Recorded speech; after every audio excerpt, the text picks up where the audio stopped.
So hey guys, sorry for the delay. A lot of stuff has been going on for me right now. So I apologize that season one, if I can get this out right, the season one episode two reaction to Gotham is finally here for you. This is my view of it, basically, what I felt about this episode. Once again, I apologize that this is a little later than planned for posting this. Once again, life got in the way. So here we are. Let's get going. So, in this episode two of Gotham, you guys, basically the Wayne Parent murder case is still going on. Um, Commissioner Gordon and his partner from the pilot episode are still looking into things, and still, well, at least with Jim Gordon, he's still figuring out how the organized crime thing works in Gotham, how the Falcones kind of are a part of that, and we also get to see a little bit more of Selina Kyle in this episode. We get to see a more of a minor case than the Wayne Parent one of basically Selina Kyle and some street smart teenagers basically get taken into this bus and they're about to be experimented on, kind of forcefully put into this experiment. And since Selina Kyle, it basically becomes Catwoman later on in the Batman story. We get to see kind of how she was able to kind of get away from this situation and how Commissioner Gordon was able to help out at the last minute and things like that. And we also get to see a little bit more about Penguin. Not a lot, but they do continue a little off of, for those who saw the pilot episode, basically where we left off with his character. And that's basically episode two. And so for the positives and negatives of my, what I felt about the overall episode, I think the Bruce Wayne character is being developed really well. I really like how we're seeing kind of a Batman in his early stages kind of thing. Probably not the Ra's al Ghul route that we saw from Batman Begins, not so much, but the overall development of the character I think is really interesting so far. I like where the series is going with the direction of the Penguin.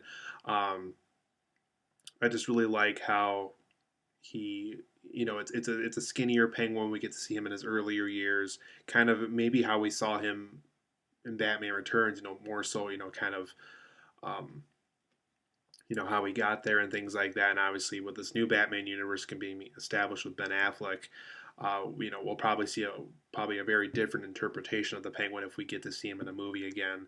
But I just really like how where the series is going with the Penguin character. It seems to be going in a pretty interesting route.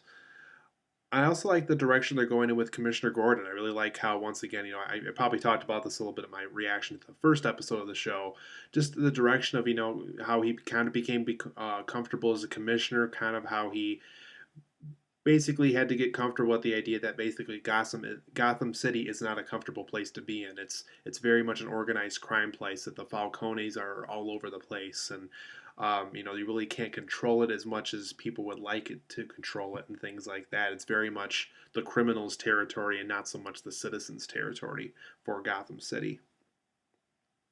And once again, I think Jada Pinkett Smith is really doing a great job with her performance in the show. You really get the sense that she's a very dark-minded villain, and I really like that about her. She very much has a very competitive side to her, and it's really interesting to see that side of her character come out at times, specifically when she's around the Falcones, like we saw in this episode.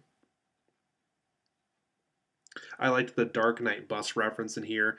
Even if it wasn't an exact reference of the Dark Knight, I very much got the Dark Knight vibe when that bus got involved. It very much reminded me of the thing that, the bus that the Joker got out of that bank situation, the opening scene of the Dark Knight. It very much reminded me of that scene. Overall, what I didn't like about this episode as much as I thought the overall cliffhanger, getting you ready for episode 3, just didn't feel as strong as it was in the pilot episode. Really would have preferred something that would have really made me want to watch episode 3 right away. We have some stuff coming up here that I'm obviously looking forward to, but the overall cliffhanger just didn't seem as strong as it did in the pilot episode. Given that this is episode 2, and the pilot episode obviously had more writing on it. But I just thought the overall cliffhanger that gets you ready for episode 3 just wasn't quite as strong as it was in episode 1.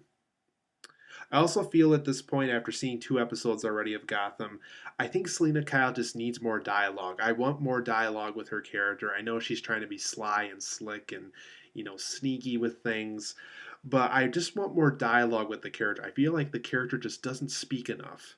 I like how she's hiding in the shadows and everything like that, and she's figuring stuff out on her own and things like that. But I want more dialogue for the character. I want the character to talk more than what she currently has.